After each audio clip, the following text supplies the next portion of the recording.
A little bit about my story. It started almost 6 years ago. It was August 13th when my mother called me and told me that I had lost my brother to a suicide. It was in that moment that I fell to the floor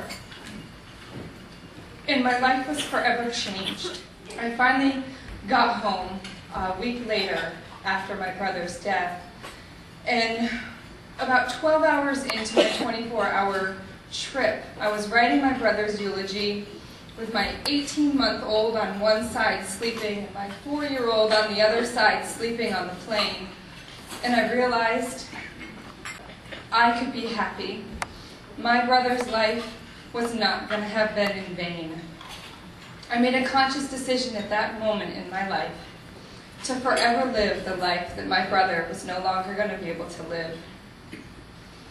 I got home and we went through the funeral process, and we had a lot of people that were there to help us and take care of my children. And my mom decided, you know, it would really be nice to give something back to everybody who helped us.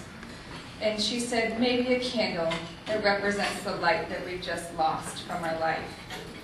I said, better yet, Mom, let me make them for you. And she said, okay. So someone recommended that I should sell them at a craft show, and I thought, well, that's a novel idea. I have a product, maybe I should sell it. I did just that, and it was on faith that I got to that craft show in that moment, and these candles sold so well, and people were just so, impressed with what they were getting, and the people that were running the craft show said, we've never sold this many candles before. And I thought, well, I've never sold any before, so it's good for both of us. So after that moment, I realized that that was kind of what I wanted to do. I didn't know how to make it happen, but I wanted to continue to make candles in my brother's memory and do something more with it. So fast forward about 3 or 4 months, and I'm in the depths of my basement again, and it must have been around February. I'm certain it was right around my brother's birthday, when the little angel comes on your shoulder and says, I've got a little message for you. And he says to me this time, he says, if you donate a portion of your proceeds back to different nonprofit organizations, it will make you happier.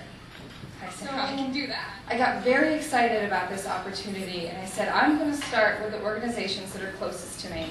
So I started, of course, with the American Foundation for Suicide Prevention and a couple of other local nonprofit organizations that helped men specifically in recovery.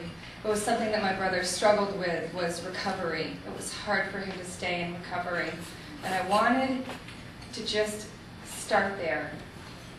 And in starting there, it continued to grow, and the little angel continued to come back more often and give more messages. The next message that I was delivered was, it's time to get out of your basement. Get out of my basement, it's the only place I know where to make candles. So I had gone around and I said, I can't get out of my basement without money. I need money to get out of my basement. And so I went to the local bank and I said, I'm a woman business owner. I want to grow a business. I want to make this candle business work. Can you help me? I'm sorry, we don't help women in business. What? You don't help women in business? What do you do? He said, shh, but my wife is in the same situation as you. Go to Key Bank. They help women in business. A banker sending me to another bank. So I sat on that for a little while, and I said, finally one day I just typed in Google, Key Bank, and what can I find? And they have this amazing program called Key for Women, and it's all about women in business.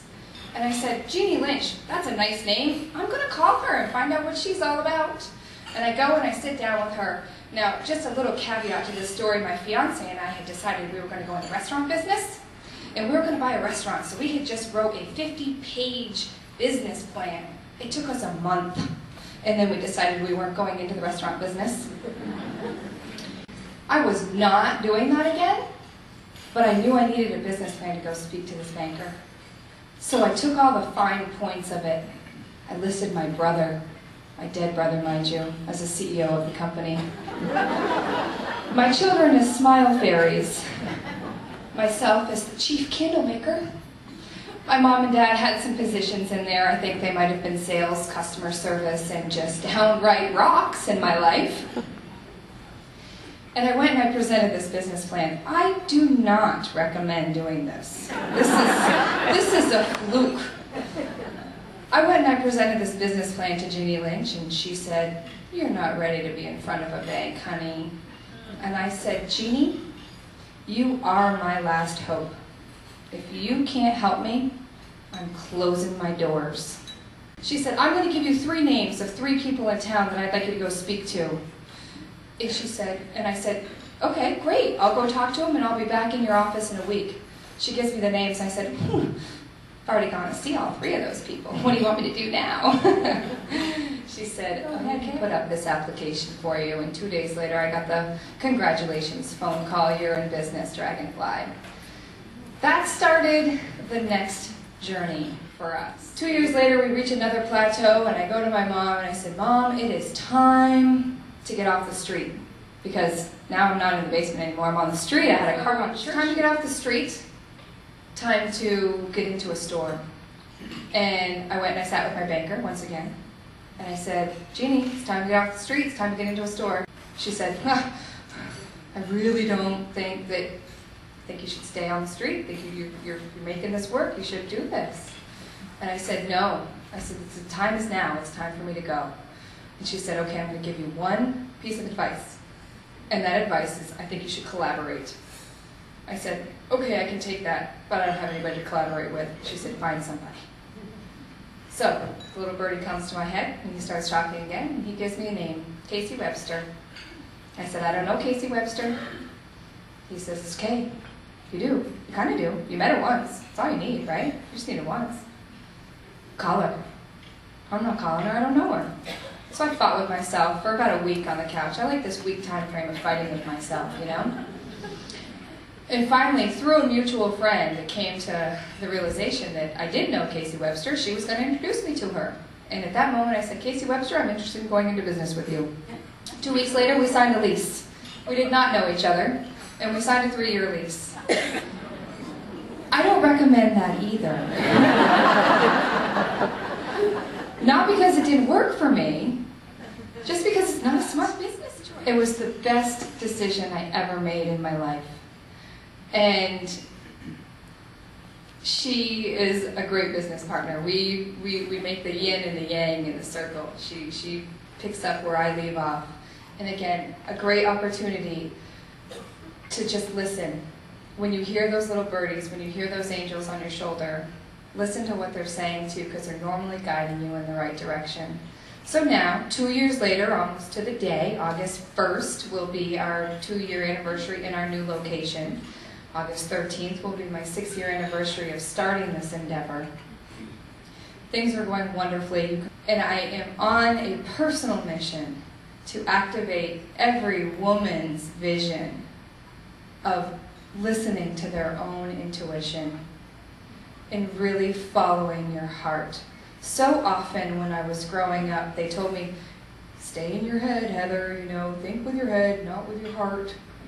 And I said, "I don't want to think with my head anymore. It gets me in trouble and it just keeps going. So now if it feels good, I do it, even if it's to go into business with somebody that I don't even know." I just think that you're all wonderful. Thank you for giving me this opportunity to speak. Thank you for hearing my story. Thank you to my brother for giving me this life. And I hope you all have a wonderful rest of your conference, and that you too will activate your vision through your own intuition and through your own power to just move forward and put one foot and step in front of the other. Thank you.